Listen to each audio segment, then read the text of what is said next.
হাইরে কাফেরের দল সহায় সম্বল থাকবে না তোরার, ধ্বংস হইয়া যাইবে তোরা গজবে আল্লাহর। কান্দে আসে কান, কান্দে আসে কান, মুরিদানে মাটিতে লুটাইয়া।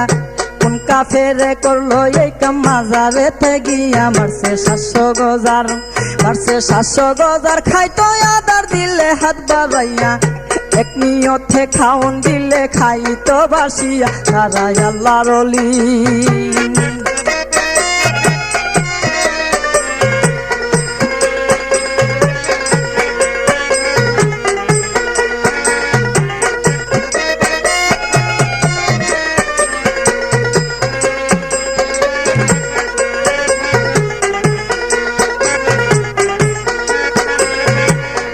তারা আল্লাহর ওলি, সোনা বলি 900 গজার মাছ, মাছের রূপে